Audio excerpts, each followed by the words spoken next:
Welcome to week number 3 for ECE 403 Senior Design 2. This week we're going to look at tasks and applying knowledge of ECE. Again, as a quick reminder, this is one of the courses offered in the ECE department at NDSU. To get to this course, go to Bison Academy, the semi-official website for NDSU ECE department, under 403 Design 2, and we're at week number 3, tasks and applying knowledge of ECE. So, where we're at this point, you should have a work breakdown structure. You should know your senior design project. That's level 1. That's the project charter. You should know who is in your design group. That's level 2.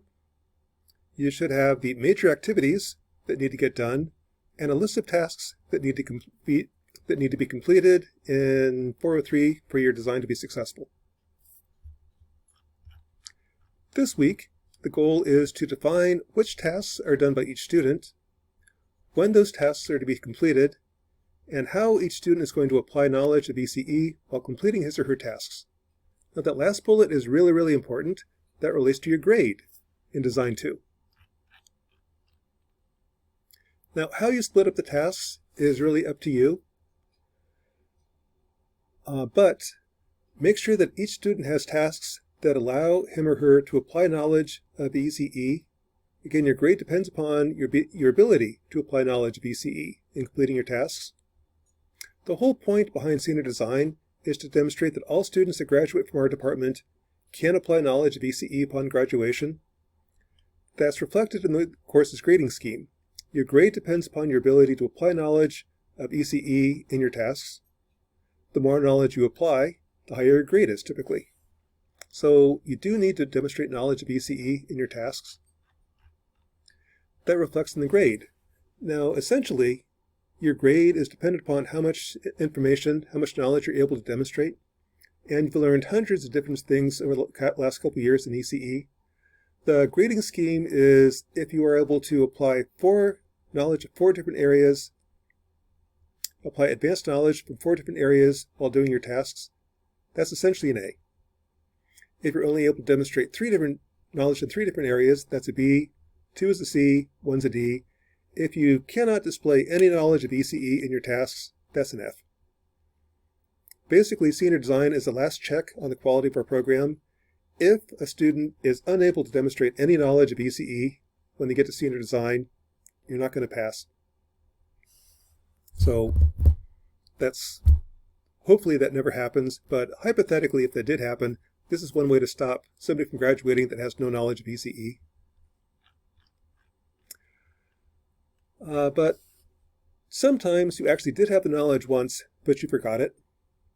What happens if you forgot pretty much everything that you've learned over the last 4 years? Well, this is your chance to refresh your memory on what those topics are. There's a lot of resources available for you. There is YouTube. Just search for YouTube on different topics, and there are a lot of good tutorials. There's Bison Academy. If you go to Bison Academy, here are a bunch of different courses offered in the ECE department. Click on one of them. Let's take electronics. I've got all the different topics separated on a daily basis. Each of these has the lecture in a PDF format. It's got recorded lectures and YouTube videos. There are homework sets. The homework sets and solutions, there are previous semester's homework sets and solutions. There's lots and lots of resources available for you. So, again, if you're really stuck, go to Bison Academy. That's one of the reasons Bison Academy exists. It's a good reference if you ever need a refresher. And the information on Bison Academy is free and available to everyone. So, you don't have to pay for access or anything like that. Use it. That's what it's for. Again, part of the goals as an instructor is I want you to use previous information. That's kind of why we have Circuits 1 being a prereq for Circuits 2 and so on. Bison Academy gives you access to that previous information if you ever need a refresher, both as a student and when you graduate. Another question we oftentimes get is, what is advanced knowledge of ECE? That's actually kind of a little bit vague, kind of subjective. If you try to get away with saying that I'm going to demonstrate knowledge 4 different ways, and my 4 knowledges, that's a word, The 4 advanced knowledge that I'm going to demonstrate are V equals IR, I equals V over R equals V over I, and power, here's the tricky one, is V times I. If you try to get away with that, you're not going to be happy with your grade. If I'm generous, I might give you 2 points out of 10 for one area of knowledge. The rest are basically zeros. Repeating the same information 4 different times doesn't mean you have 4 times the information. V equals IR is pretty darn basic, so 2 points out of 10 is probably being generous. Surely you'll learn more than that during your time at NDSU. If you forget what topics were covered in the previous courses you took, go back to Bison Academy. This has each class separated on a daily basis, the different topics that you looked at in that class. There are lecture notes available for that. There's YouTube videos where we go over the lectures. There's handouts, there's homework sets, there's solutions, oftentimes with the YouTube video as well. There are many other sites you can go to. DigiKey's got a nice website. Google's got a nice electronics website. If you forget and you need a refresher, use the web. Lots of places you can go. But you do have to demonstrate knowledge to pass Senior Design 2. And another rule of thumb. In order for it to count as advanced knowledge, you usually have to have math involved. Not always, but usually. Math, in my opinion, if you can't describe something with mathematics, you really don't understand it. If you're using math that says you understand the equations that describe what you're doing, it means that you're not using a trial and error design. I can design circuits using trial and error. It does work, but that doesn't really demonstrate knowledge. And now note that math doesn't always apply. Usually it does, but not always. This is typically when you get to software engineering. When you're writing software, there aren't always calculations, but there are still advanced. You can still demonstrate advanced knowledge, BCE, in software. Think about the courses that you took. What topics were covered, what you learned from those courses, and how do you apply that knowledge when you come to completing your tasks. As long as you're applying knowledge that you've had in your courses, that's fine. Now in homework set number 3, each student is to update his or her sections, including a list of tasks he or she is responsible for completing in Design 2, a comment on how he or she is going to apply advanced knowledge BCE while completing those tasks, and the tasks to complete. That'll be filled in later, like task 1, task 2, task 3. In terms of homework set number 3, the really important part is this list of tasks. When you come up with that list, make sure that you're able to demonstrate knowledge BCE during those tasks. For example, on the candy dispenser, something we talked about earlier, one of the tasks are you need to do some 3D printing for the different parts. And that is, well, if you design the parts yourself and do a 3D printing, that is useful knowledge. That is, I'd give you credit for that. If you just went on the web, found existing designs, downloaded them, that's not really demonstrating knowledge. But suppose you did pick that and you design the different parts. That'll give you one area of knowledge. If that's all you're doing in senior design, you're probably looking at a D. Make sure that you can apply knowledge 4 different ways when you pick your tasks. Your grade depends on it. Note that the tasks versus advanced knowledge is not necessarily 1 for 1. For example, a given task could demonstrate no knowledge of ECE. For example, if your task is fill in the paperwork for your design, that might be necessary for a project to be completed, but it doesn't really show up any knowledge of ECE. A given task can have multiple areas of ECE involved. For example, suppose I want to measure temperature. In doing so, I could actually involve many different areas of knowledge of ECE. I'll need a circuit to convert the temperature to 0 to 5 volts analog. I might need a Butterworth filter to remove the noise. I might need software to read the A to D converter. I might need a calibration curve fit so that I can take the raw reading, A to D reading, convert it to degrees Celsius. I might need to use statistics to determine the mean, standard deviations, and confidence intervals for the temperature. I might need to use Wi-Fi or Bluetooth so that the temperature is available from a cell phone. So this one task could actually have half dozen or a dozen different areas of knowledge. In Design 2, focus on your tasks. Just to be sure that while you're working on your tasks, you're able to apply knowledge of ECE along the way. Again, your grade depends on it. Another question we oftentimes get: can I use an Arduino or Raspberry Pi in my design? In Design 1, the answer was no. You had to use a Raspberry Pi Pico. In Design 2 and 3, sure. They're just tools. If a tool helps you do your job, use it.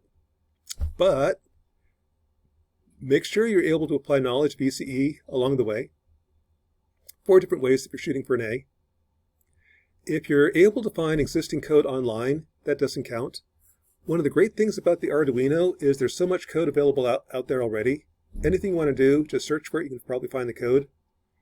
The problem with an Arduino is there's so much code out there. If you want to do something, just search for the code, you can find it. That doesn't really demonstrate knowledge of ECE. If you write your own I2C driver, that counts as knowledge. If you're using top-down programming, that counts. You've learned a lot over the last 3 years. All you need to do is demonstrate that you can apply 4 of those to your project to get an A. Another question that's pretty common is, can you update your OneNote section?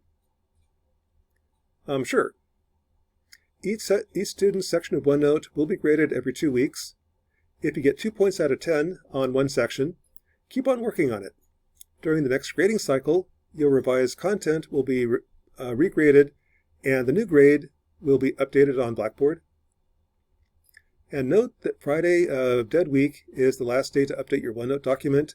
During Finals Week, I'll be doing the final grades in Senior Design 2. Another question. How do I incorporate more ECE topics?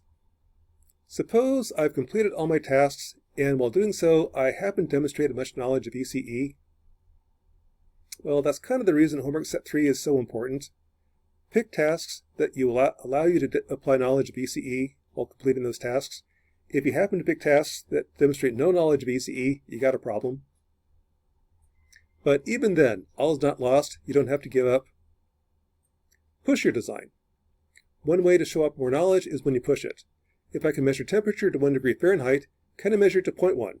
Can I measure it to 0.01? To do that, you need to do things like adding filtering. I need to start using some statistics. I might need to use a different sensor, higher resolution A to D. Pushing your design is going to force you to use more and more knowledge. In software engineering, suppose I have a program that works. How do I use more knowledge? Well, again, push the program. How do I make it more efficient? Compile in less code. How do I reduce the execution time? How do I measure the execution time? As you push your code, invariably you're going to be using more and more knowledge of ECE. So if you're kind of looking for more tasks, push your design. Show off a little bit.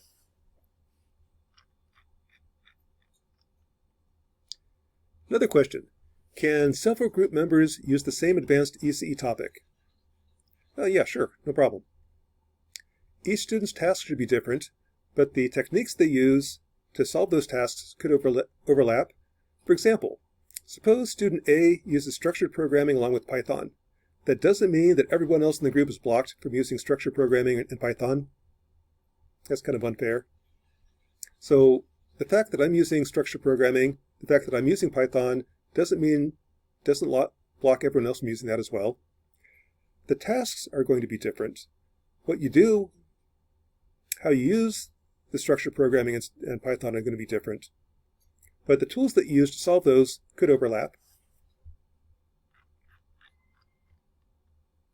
Another question. Can several group members work on the same task? Well, no. Again, the point behind senior design is each student needs to demonstrate his or her ability to apply knowledge of ECE. If you work in a group, then I don't really know who did the work and who's just going along for the ride. The tasks have to be different. That being said, there's many ways to skin a cat. If a task is measure temperature, I could split that up into smaller tasks, or differentiate the tasks. I could say one task is measure temperature using a thermistor. Another task using an RTD, using a BME 280 sensor a DS17B20, I guess an 18B20, use a 20-bit A to D, and so on. That actually works out pretty well in 403. If I want to measure temperature, I could split it up this way. As long as one of them works, one of them meets my requirements, I'm golden when I get to Senior Design 3. If a lot of them work, then you can pick and choose. Which one do I want to go with when I get to Design 3?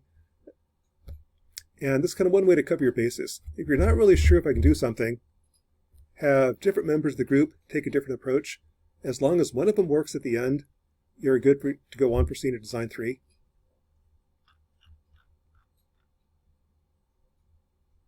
Now, each of those is a separate and distinct task. You could divide these among members of your group if you wanted.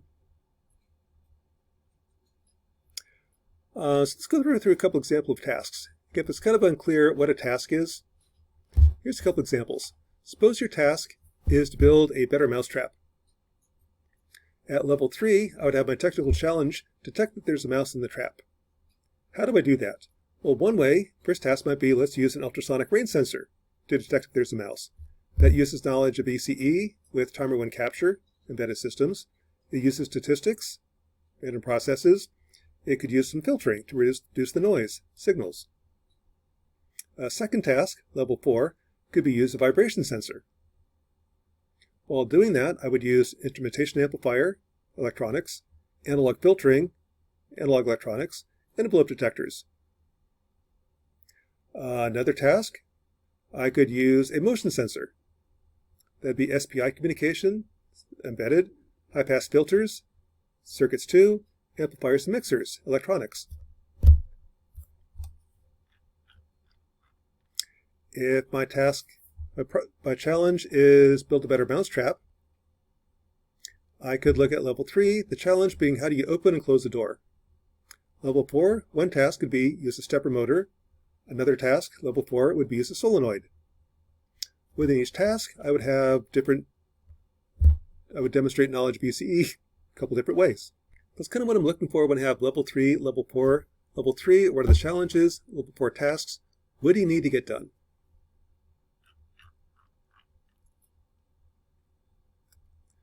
Also applies to software.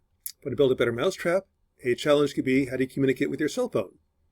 I could use SCI communication, LCDs, custom cell phone app, Bluetooth, Wi-Fi, lots of different approaches. I could look at how to coordinate the hardware with the software. I could use C programming, I could use Python, I could use top-down programming, bottom-up programming, modules and subroutines, use of tables, databases, a lot of different things you could do. So that's kind of the idea behind the level 3, level 4, listing the tasks. Now, part of homework set number 3 is to develop a Gantt chart. In homework set 3, you take the tasks and divide them up amongst members of the group, and then come up with a Gantt chart. The Gantt chart kind of helps you plan out your semester. What activities do you need to complete? How much time you allocate to each activity, and when those activities are going to take place. Essentially, a Gantt chart is a tabular form of each person's work breakdown structure. The list of tasks depends upon which project management structure you're using. For example, if student A is using waterfall, and the two tasks are acoustic sensor and open and close the door for the mousetrap, his or her Gantt chart might look like this. I'm going to select the project, do the work breakdown structure, homework set 3, define my tasks. From that on, I've got 2 tasks to work on. Task 1 is detect a mouse is in the trap using an acoustic sensor. Task 2 is open and close the door. I'm going to allocate 6 weeks for task 1, 6 weeks for task 2, and then wrap it up. You could use Agile. So if I'm doing that, I might have the first prototype. I'll allocate 4 weeks to get that done, 4 weeks for the second prototype, 4 weeks for the third prototype. Now, as I work on these prototypes, presumably, I'm going to be demonstrating knowledge of ECE along the way. And if you want to pass the class, you need to do that. But in terms of the Gantt chart, this is what I'm going to be doing and the time allocated for the different tasks.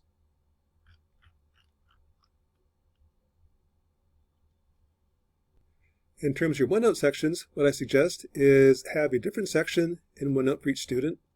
That's what I'll look for when I start grading it. I'll go to student A's section, then look at it. What I should see within student A is homework set 3, the work breakdown, your role in the project, your major activities, and tasks to complete, along with your Gantt chart when those tasks are going to get completed. I'll then see task 1, task 2, task 3, and so on. These will get done later on in the semester. For grading, I'll then click on task 1 and see what you did. Did you demonstrate knowledge in task 1? If so, how many different areas did you do? Click on task 2. Did you demonstrate knowledge while completing task number 2? And so on. That's one way to organize it if you're doing waterfall. If you're using Agile, I might organize the OneNote document as, for student B, your work breakdown structure, then your first iteration, second iteration, third iteration. What I'll do while grading again is go into these sections and then look, how did you apply knowledge BCE while working in the first iteration? What knowledge did you add while doing the second iteration? And so on.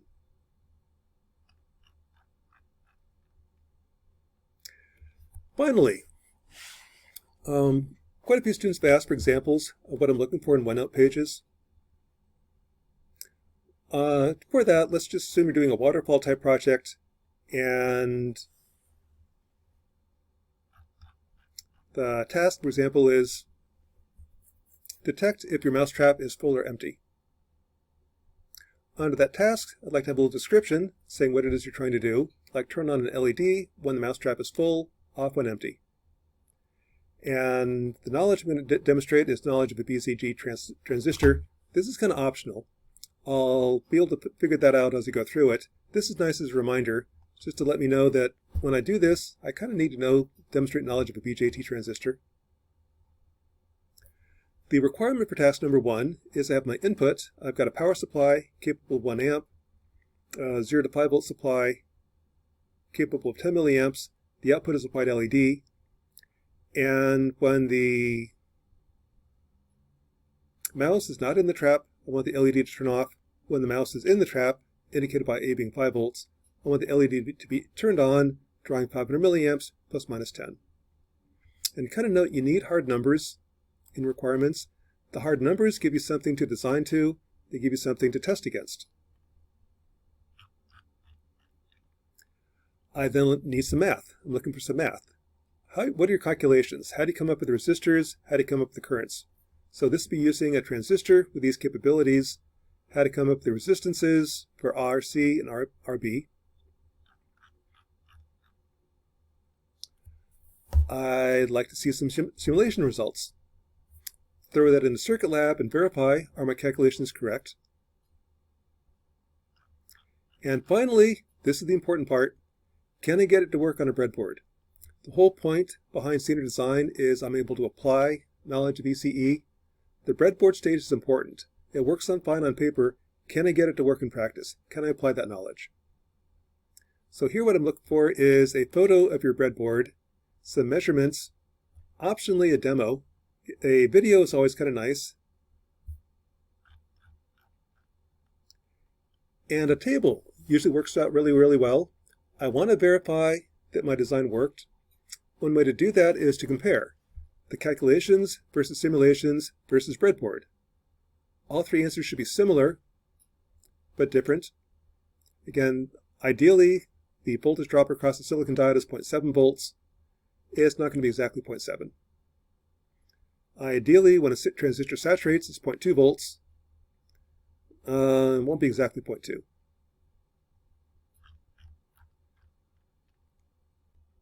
So wrapping up, homework set number 3 is to have each student create a section in OneNote, and within that section have 4 pages. First page is your work breakdown structure, then task 1, task 2, task 3.